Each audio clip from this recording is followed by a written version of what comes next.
Hello everyone, and welcome back to the lab. It's been about a month since the last update. It's been quite a busy month, and before we get into it, let me just give you a brief rundown on what we're going to cover today. There's a brand new playable mode, so the cube mode. I've gotten it to a playable state. I've already updated the website. You can head over there, check out the download link. It's available for Android. I'm going to cover why we haven't done iOS builds towards the end of the video, so look forward to that.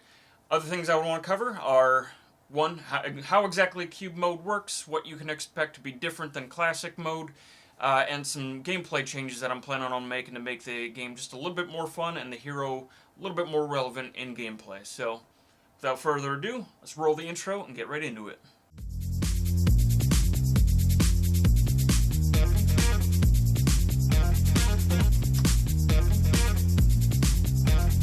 Check it out, it's a playable version of cube mode. Head on over to the website on your phone, check it out, the download is available. So how does it work? When we enter the game, you see immediately the difference. Instead of the falling wall of bricks, you got this cube, and let's give it a flick. Check it out. Look at it spin. Pretty awesome. So you do exactly like I'm doing with the cursor. You can flick it with your finger and cause it to spin. So mechanically, it works the same with the addition of that. Let's get the ball flying and get a demonstration underway. So, ball's going. I'm going to wait until a point where I feel safe to let go of the paddle and give the cube a flick. Right about here. You see I'm on a new side now. What I'm trying to do here is get the ball to land in the middle of it. You can actually get the ball to land in the middle of the cube and just get it to go to town on the particular face you're on. It's a little tricky though, especially when you're trying to time it and make it so that you don't drop the ball, right? Almost got it there. So as I let the gameplay go here, I'm gonna talk a few minor differences here other than the obvious. Instead of collecting coins, you're collecting, oh, there we go, check it out, just going to town in the middle of that face. So rather than collecting coins, you're collecting qubits, those little crystal-looking things. Not the blue crystals, but the yellow ones.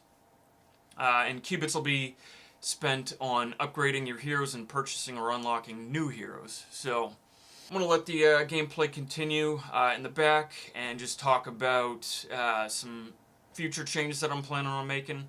As you can see, I'm playing along here, but the hero power doesn't seem to be all that relevant, and over the last couple weeks of play testing, I've kind of noticed that it feels like the hero power just doesn't come up all that often. So what I'm going to do is I'm going to add a timed charge component to it. So over time your power will charge up, and then collecting the blue crystals will just add a set amount of charge to that meter, right? So that's one feature that you can look forward to coming up.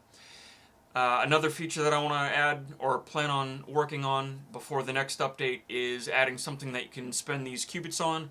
Right now there's nothing to spend the qubits on, it's just getting them in there and the collection's working, stores them. The cube mode scores store. Another thing I want to do is change the user interface so that way there it displays the current time, since time and score are the big things in this mode versus high score and waves cleared. So I'm going to add that in there. Let's see, what else? Oh,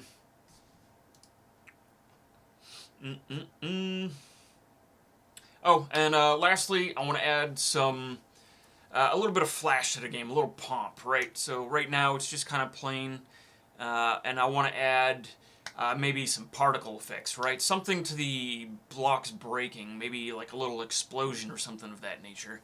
Just a little flash to it, a little flare, right? Last item on the agenda to talk about is why I haven't done any iOS builds. I'm planning on doing an iOS build for full release, so you can hold tight for that. But as far as doing early access builds, it's not going to happen, unfortunately. I went through the process of setting up a developer account, but in the process of that I was researching what it would take to get these sort of early access test builds for you guys, but during that research, I found that there's 3 things that you kind of have to account for with building for iOS.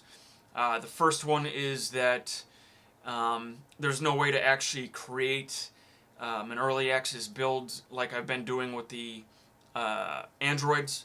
You can't just create an APK type file and upload it to the net. It has to be done through iTunes. 2, it has to be compiled on a Mac, which while I don't have a Mac, I could easily get access to one, like my roommate has one, so I'm sure he wouldn't have a problem with me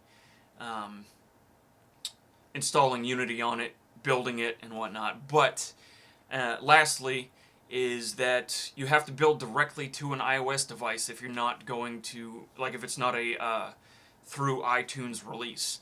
You have to set up a device to be a developer device and then build directly to it. So I can't just build that file, put it on the net, have you guys download it. Unless, of course, you're willing to jailbreak your phones, which I know a lot of people aren't. So, unfortunately, you'll have to wait for actual release. So, that about wraps it up for this update video. Hope you enjoyed it.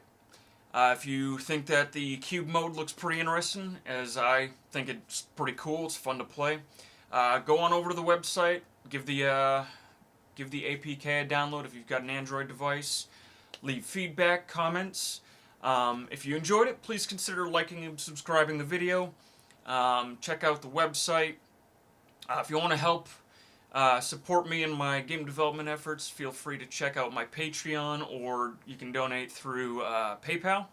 So if you do check out the game, please leave feedback. You can do that in the comments or on one of the posts on the website. Yeah, I appreciate your time checking out the video, and I hope you check out the game. See you in the next video.